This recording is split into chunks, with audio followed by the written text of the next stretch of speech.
लेकिन अडानी के लगने से मोतिया बर्बाद हो गया, इसके लिए चर्चा में। ऐसा कोई काम नहीं हुआ है जो 2% CSR के लिए ये लोग जो है सो प्रॉफिट का रखते हैं।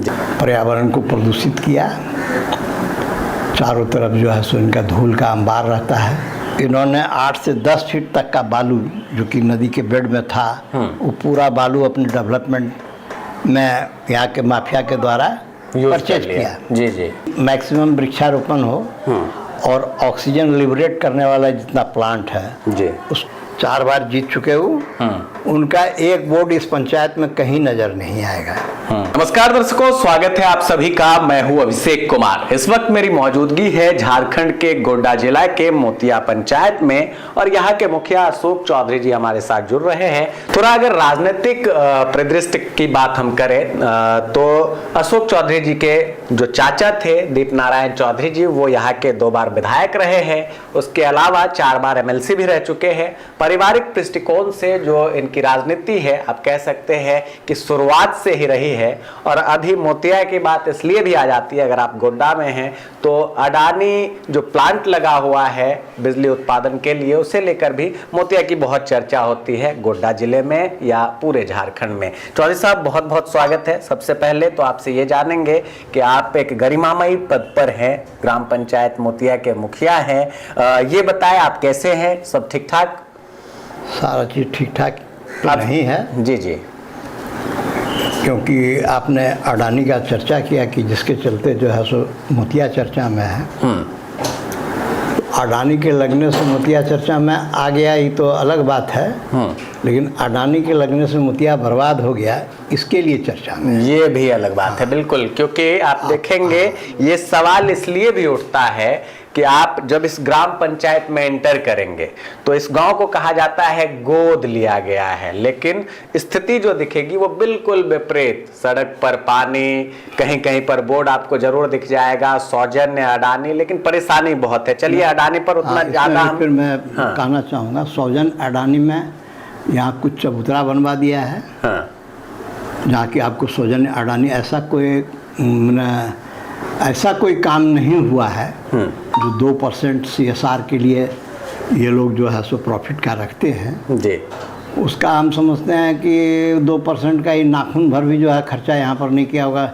2% में 100वां हिस्सा भी इस पंचायत में उनका खर्च नहीं हुआ है। खर्च नहीं हुआ, बिल्कुल। और दूसरी बात यह है, इन्होंने यहाँ पर जो भी किया है, जहाँ तहाँ मंदिर तंदिर अगल बगल इलाके में बनवा दिया है।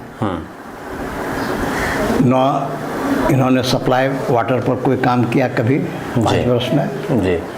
5 वर्ष 6 वर्ष जब से हैं। पर्यावरण को प्रदूषित किया, चारों तरफ जो है सो इनका धूल का अंबार रहता है।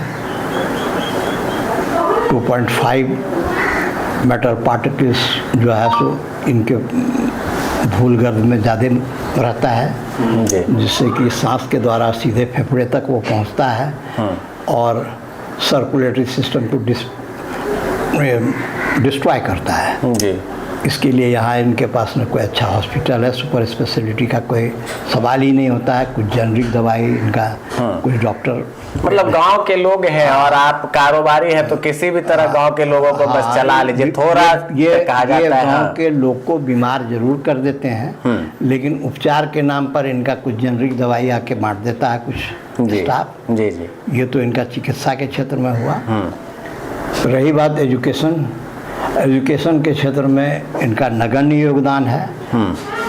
1+2 स्कूल की परिकल्पना की गई थी और उसमें इन्होंने योगदान, चूँकि इसमें काफ़ी बड़ा योगदान जो डेवलपमेंट का पैसा यहाँ हाई स्कूल का था जी, वो लगा, प्लस इनका भी पैसा लगा इसमें। बिल्डिंग तो खड़ी हो गई, लेकिन इनके द्वारा 6 वर्ष में एक शिक्षक जो कि कम वेतन भोगी शिक्षक, इनको BSc ऑनर्स MSc तक का टीचर मिल जाएगा जी, उसको इन्होंने कभी बहाल नहीं किया CSR के तहत। कुछ स्कूल में लोअर प्राइमरी फलना चलना स्कूल में, थोड़ा संक्षिप्त में अगर हम चले तो सीधे तौर पर कह सकते हैं कि उपयोग अडानी ने किया है, मोतिया को कोई उपयोगिता उनके द्वारा नहीं मिली है। मोतिया की ही बात नहीं है, पूरे इलाके की बात मैं कर रहा हूँ, जिसमें मोतिया सबसे ज़्यादा मैंने प्रभावित क्षेत्र है। हाँ। क्योंकि इसके डायरेक्ट नज़दीक में आता है जी जी, और इनका प्रदूषण का एरिया तो 15 से 16 किलोमीटर 20 के दायरे किलोमीटर में आता है, बिल्कुल। लेकिन हम तो 1 किलोमीटर में हैं।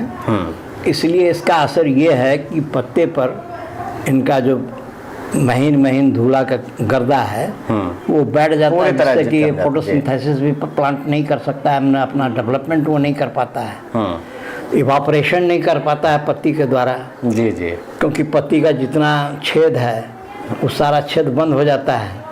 तो फसल फॉगिंग वगैरह नहीं करता, हाँ? वाटर फॉगिंग वगैरह कोई वाटर फॉगिंग का इनका जहाँ पर कि चलता है गाड़ी, ट्रैक्टर चलता है, ट्रक चलता है, वो सब जो जिप्सम यहाँ से सप्लाई होता है उसका जो महीन गर्दा उड़ेगा जिससे कि ड्राइवर को परेशानी हो सकती है।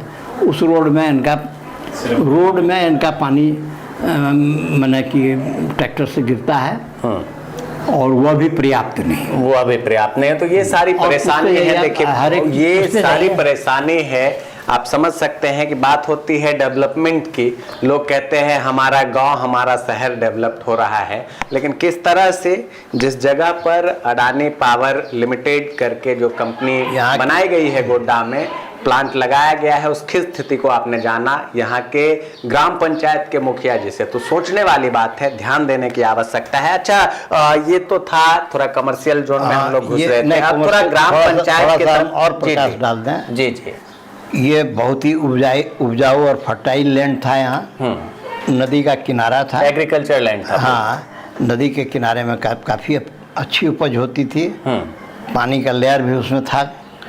इन्होंने 8 से 10 फीट तक का बालू जो कि नदी के बेड में था वो पूरा बालू अपने डेवलपमेंट में यहाँ के माफिया के द्वारा परचेज किया। जी जी, माफिया इनको सप्लाई करता था। वो माफिया समूचा बेड का बालू ले गया, नीचे केवल मिट्टी बची हुई है जिसमें एब्जॉर्ब करने का कैपेसिटी नहीं है पानी को। जी, नदी को इन्होंने नाला के रूप में परिवर्तित कर दिया। इनका जितना वेस्ट वाटर है वो सारा नदी में ये प्रवाहित कर देते हैं। यदि कोई भूलवश उस पानी से अपना खेत का सिंचाई करता है तो प्लांट पर उसका बुरा प्रभाव। अच्छा, यहाँ जो कोई उनके अधिकारी जीएम हो या फिर स्वयं चूंकि स्वामित्व अडानी साहब खुद रखते हैं, तो वो भी कभी आए होंगे, कभी आप लोगों की आपस में बात हुई ग्राम पंचायत के मुखिया? मेरी तो ये नए आए हैं वगैरह लिया हो? ये नए जो अभी आए हैं स्टेशन हेड, इनसे तो मुलाकात की बात नहीं है। इनको तो अपना काम जो है अपना नट बोल्टू अपना ठीक ठाक कराते रहते हैं अपना। इनको तो यहाँ से सप्लाई देना है हाई रेट में बिजली बांग्लादेश को।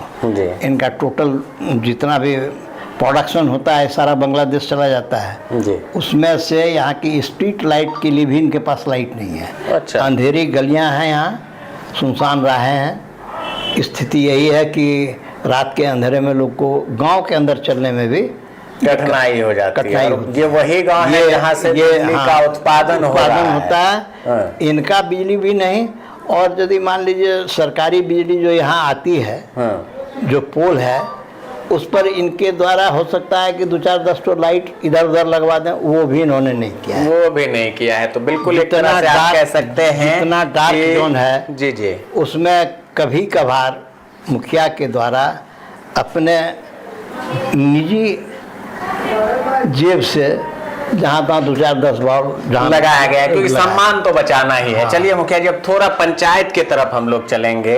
पीछे 2-2.5 साल तक लगभग ये रहा कि राज्य सरकार या केंद्र सरकार ने पंचायती राज को कोई फंड नहीं दिया। अभी बात चल रही है कि हर ग्राम पंचायत को 51-52 लाख रुपए 15 विविध के तहत मिलेंगे, केंद्र की योजना से मिलने जा रहा है। क्या लगता है ये बड़ी सौगात आप लोगों के लिए ग्राम पंचायत? नहीं, उतना पैसा मिला ही नहीं जितना आप हल्ला सुने हैं। उतना पैसा तो मिला ही नहीं। 10 से 12 लाख रुपया करके टाइड एंड टाइड में आया है जी। टाइड एंड टाइड में यही आया है पैसा। तो 15 लाख में आपका कौन सा विकास योजना इसमें चल सकता है?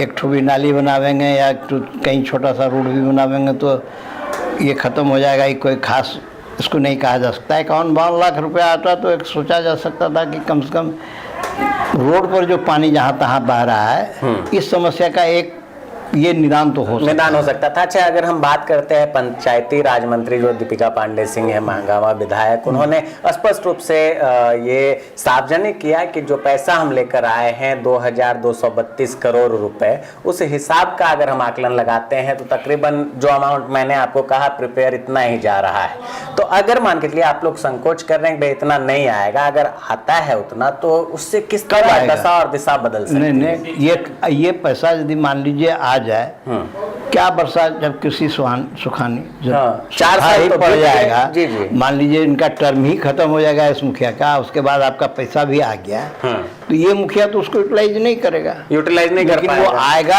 ये तो आशा है ना, ये आशा दिलाया गया कि इतना रुपया हम लाए, तो एक पंचायत पर कितना हिस्सा पड़ेगा, उसमें मैंने जिला परिषद को कितना पड़ेगा, उसके बाद जो है सो पंचायत समिति को कितना पड़ेगा। जिला परिषद का तो खैर कहा जा रहा है कि फंड अलग होगा। नहीं, अलग उसमें कहाँ है, एक ही फंड आता है जो कि पंचायती राज का क्या आता है, जी जी, उसमें डिस्ट्रीब्यूशन है कि ये 25% उसको मिला, जिला परिषद को तो 25% पंचायत समिति को मिलेगा और 50% पंचायत को मिलेगा। तो आपको फंडे कितना मिलेगा जो कि आपको आवेगा।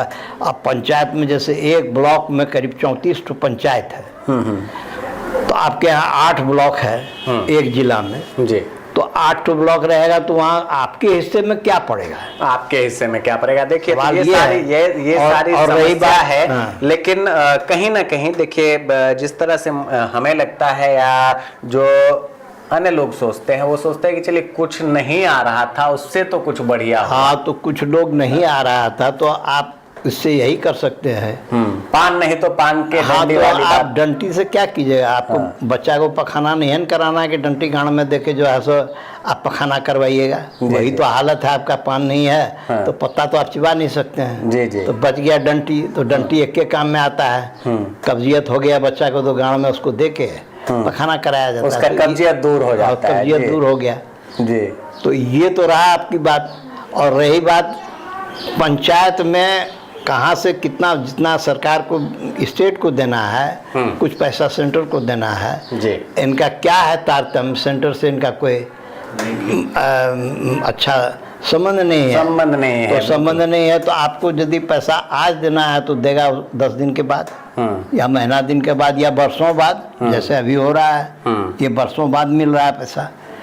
इसमें न मुखिया कोई डेवलपमेंट करा पाएगा, न ढंग का कोई योजना बन पाएगा। चलिए एक आखिरी सवाल आपसे पूछेंगे और उसके बाद एक और सवाल पूछेंगे, 2 सवाल और पूछने हैं। ये बताइए, जो समस्या आपने कहा कि पर्यावरण को यहाँ नुकसान पहुँच रहा है, उसे संरक्षित करने के लिए, चूँकि स्वच्छ भारत भी एक मुहिम है वर्तमान केंद्र सरकार की, क्या लगता है आप अगर कोई सुझाव देना चाहे राज्य सरकार को, केंद्र सरकार को अपने दृष्टिकोण से मोतिया के डेवलपमेंट के लिए, तो आप क्या सुझाव देना चाहेंगे?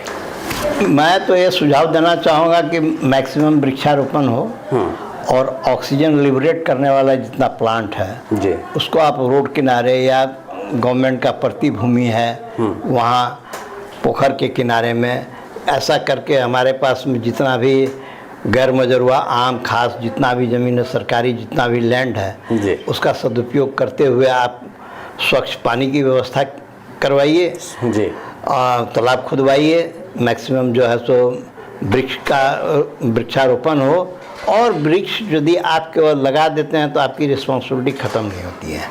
वृक्ष लगाने के बाद उसकी देख रेख जो कि आप नहीं करते हैं, जहाँ भी वृक्ष लगाते हैं अडानी वाले, उसकी देख रेख की जिम्मेवारी, एक बार फोटोग्राफी हो जाती है, उसके बाद क्या हो रहा है कुछ नहीं पता। फोटोग्राफी के लिए कराते हैं प्लांटेशन, और ना उसमें एक बूंद पानी का भी पड़ता है, तो उस वृक्ष का क्या होगा जिसको कि वर्षा के पानी पर निर्भर होना पड़ेगा। बिल्कुल, इसलिए करना बहुत, इसीलिए इनको ये भी पता नहीं है, यदि पता है भी यदि इनके एग्रीकल्चर एक्सपर्ट्स को कि कौन कौन सा प्लांट लगाने से मैक्सिमम ऑक्सीजन वो दे सके, इसके बारे में उनके या तो एक्सपर्ट को पता नहीं है या पता करना नहीं चाहते हैं। यदि किसी एग्रीकल्चरिस्ट तो व्यापारी है ना, तो व्यापारी हैं तो व्यापार करने आए तो माल तो कमा ही रहे हैं जी, लेकिन उसमें जो CSR हम लोगों के हिस्से का निकलता है जिसके कि स्वास्थ्य पर आप चोट कर रहे हैं। श्वसन क्रिया आपकी जो है सो सर्कुलेशन सिस्टम से लेके आप जो है सो आदमी का मेंटल मानसिक सिस्टम को भी आप डैमेज कर रहे हैं। जी जी। हर तरह की क्षति आप पहुंचा रहे हैं। तो उसकी इस भरपाई क्षति तो का आपको किसी भरपाई न के किसी लिए रूप आप में कुछ करना तो होगा। कीजिए। जी जी। कम से कम दवाई का अच्छा व्यवस्था रखिए।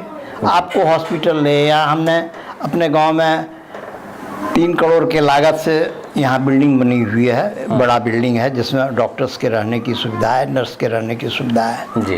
पानी की सुविधा है, चारों तरफ कंपाउंड किया हुआ है। उसी को आप गोद ले लेते हो हॉस्पिटल को, कम से कम तुरंत तो आपको 2-3 करोड़ रुपया बिल्डिंग में नहीं लगाना पड़ता। उसमें आप अपना डॉक्टर रखते जो कि परमानेंट कम से कम 24 घंटा जो है तो वहाँ अवेलेबल रहता। कोई यदि मान लीजिए गर्भवती महिला है और ऐसा हो कि उसको तुरंत प्रसव कराने की आवश्यकता है, तो गांव में प्रसव वही जो गांव की दाई सब रहती है वही कराती है। उसको या तो गोड्डा ले जाइए मरने के पहले, आने तो भागलपुर ले जाइए यदि जरा सीरियस केस है। ये तो स्थिति है इनका मेडिकल में।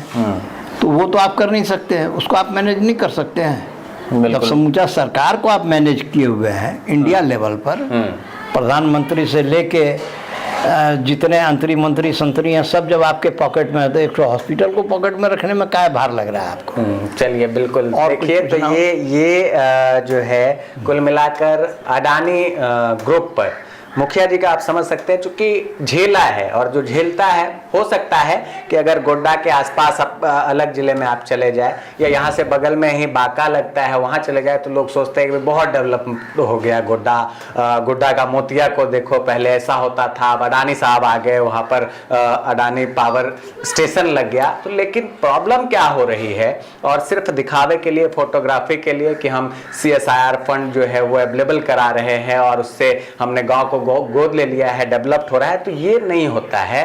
कुल मिलाकर जो व्यापारी है, अगर बात यहाँ की हो तो जिस तरह से मुखिया जी के वाक्यों को हमने सुना है, आप समझ सकते हैं, आप आज ना झेल पा रहे हो लेकिन यहाँ रह रहे लोगों को इस बात का तकाजा लग चुका है। वो महसूस करते हैं अपने स्वास्थ्य संबंधी परेशानी को, अपने मानसिक परेशानियों को भी, कंपनी के कारण क्या क्या नुकसान होता है। अच्छा, आखिर में एक सवाल हम और पूछेंगे आपसे, इस सवाल आप उसी में मिक्स कर दीजिएगा। इस सवाल के पहले एक सवाल है। जी जी। चूंकि जिस समय में लैंड यहाँ का लिया जा रहा था तो पूरे क्षेत्र में इन्होंने दलाल को बहाल किया जी, कन्विंस करने के लिए, और उसको ये लोग एक तरह से मंथली तनख्वाह देते थे। दलाल का तनख्वाह था फिक्स, किसी का 5,000, किसी का 10,000, किसी का 20,000, किसी का 25,000, 50,000, ये तनख्वाह था। तो ये तनख्वाह लेने वाला आदमी, जैसे कोई मीटिंग हुआ, आम सभा हुआ, फलना हुआ, तो ये तनख्वाह लेने वाला प्लस उससे जो कंसर्निंग लोग हैं उन लोगों की एक भीड़ जमा होती थी जी। एक मीटिंग हो जाता था, कोई दिखाए वो दिखाया जाता था कि आम जनता की सहमति है कि यहाँ बने। और हम लोगों का चूंकि एक मेजर पोर्शन जमीन का हम लोगों का गया है अडानी में जी, तो उसको लाभ कहिए या बेचना कहिए, उसका पैसा अडानी ने भुगतान किया हम लोगों को। और उसके जो मतलब कि वारिस थे जिन्होंने 5.5 लाख रुपया छोड़ दिया, क्योंकि हम लोग के यहाँ तो कोई जॉब करने वाला नहीं था, हमारा 2 लड़का है, दोनों इंजीनियर है, दोनों बड़े बड़े पोस्ट पर है जी। तो हम लोग के यहाँ नहीं था, लेकिन हमारे और गुतिया में जिन लोगों के पास था अनएम्प्लॉयड लड़का, उन लोगों को 5.5 लाख के एवज में नौकरी मिला है जी। तो कुछ लोग तो इससे लाभान्वित हुए हैं, नहीं हुए हैं सो नहीं। लेकिन जो आम जनता है जिसका कि कोई सहभागिता नहीं है, जिसकी ज़मीन नहीं गई है जी, वो फेफड़े के रोग से ग्रस्त है। मतलब उन्हें परेशानियों के हाँ, अलावा और वो कुछ नहीं मिला है। आम जनते को इतना परेशानी है। एक कुआं बहुत पहले यहाँ बना था, एक आर्टिजन वेल को, उस समय में हमारी पत्नी थी मुखिया जी जी, वो एक कुआं बनाया गया था। हम बचपन में एक आर्टिजन वेल देखे थे, तो उसी के बगल में एक कुआं बनवा दिए। तो उसमें इतना वाटर का बड़ा खजाना है कि यदि हम आधा डिस्ट्रिक्ट को चाहें पानी पिला देना जी। तो हम पिला सकते हैं पर्याप्त है वो। हाँ। पानी का पर्याप्त स्टोर है। लेकिन यदि अभी आप पत्रकार हैं, यदि आपके पास समय होता तो उस पर कुआं का दुर्गति होता कि चिड़िया मरा हुआ है, सांप गिरा हुआ है, सड़ा हुआ पानी है, लोग को नहीं मिलता है, तो एक पंप हाउस से उस पानी को डायरेक्ट सप्लाई किया जाता है, गंदा पानी को। 6 बरस से कहते कहते परेशान हो चुके हैं। तो गवर्नमेंट ने एक प्रोजेक्ट बनवाया, एग्जीक्यूटिव इंजीनियर, यहाँ कुछ लोग जब पेट के रोग से प्रभावित होने लगे तो गवर्नमेंट को लिखा गया, तो पीएचडी डिपार्टमेंट के एग्जीक्यूटिव इंजीनियर यहाँ आए और हमसे मिले। हम कहे ठीक है, देख लीजिए कि इसको कैसे इस सिस्टम को सुचारू रूप से चलाया जा सकता है। तो उन्होंने 18 लाख का एक एस्टीमेट मिनिमम करके बनाया गया था, वैसे तो था 26 लाख का पहले, लेकिन उसको फिर कहा गया कि घटाइए, तो 18 लाख का एक एस्टीमेट बना। 18 लाख का एस्टीमेट बना तो गवर्नमेंट के पास चूँकि ग्रामीण परियोजना में पैसा देने का प्रावधान नहीं है, डीएमएफटी का पैसा जो है सो आपके पंचायत में पहले खर्च होता था, लेकिन आज अब नहीं होता, आजकल नहीं होता है। वो अब डीसी के मर्जी पर कहाँ पैसा को खर्च करेगा। इन्होंने एक एस्टीमेट बनाया करीब 4 लाख का जी, और 4 लाख का ऐसे आदमी 4 लाख का आप एस्टीमेट तो बना दिए, लेकिन 4 लाख से क्या होगा, उसमें क्या होगा कि थूक से सत्तू को सानना। उसमें ना पानी का सप्लाई, उससे ना पानी का सप्लाई सही हो सकता है, उसमें ना कि कोई फिल्ट्रेशन प्लांट लग सकता है। वो पानी जो आता है उसका सम्प बनाया जाता है और नीचे फिल्टर होके पानी तब टंकी में जाता है।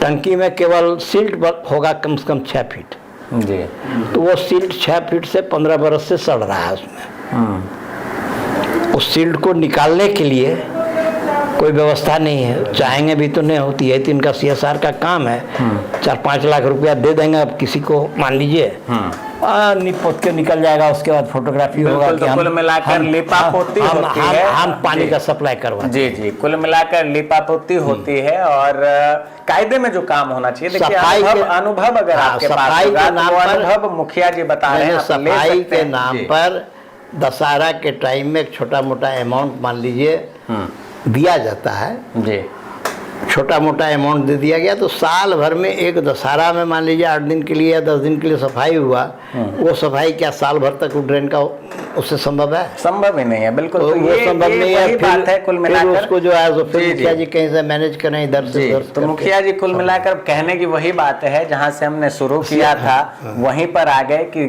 खाने के दांत कुछ और हैं, दिखाने के दांत इनका कुछ और हैं। केवल दिखाने का दांत है, इनके पास खाने का दांत है ही नहीं। जी, तो आखिर में एक और सवाल हम आपसे पूछेंगे। देखिए 4 वर्ष ग्राम पंचायत के मुखिया रहे, आपका बीत गया है, लगातार मुखिया का रिकॉर्ड जो है वो आपके घर में ही रहा। आपने खुद बताया कि पहले आपके दादाजी थे, फिर चाचा जी हुए और उसके बाद आपकी धर्मपत्नी, उसके बाद आप मुखिया हुए हैं। क्या लगता है 1 साल बाद फिर चुनाव भी आने वाला है, और जो काम आपने किए हैं, जिस हिसाब से डेवलपमेंट का कार्य आपने छोटा मोटा जो भी किया है इस क्षेत्र में, क्या लग रहा है एक बार फिर रिपीट होने का पोजीशन आप लोगों का बनता जा रहा है?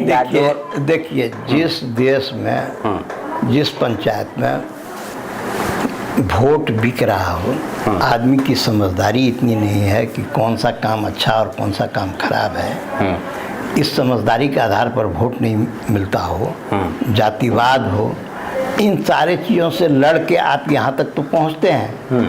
यदि आप जीत जाते हैं तो बड़ी अच्छी बात, नहीं जीतते हैं तो भी कोई अच्छी बात ही है।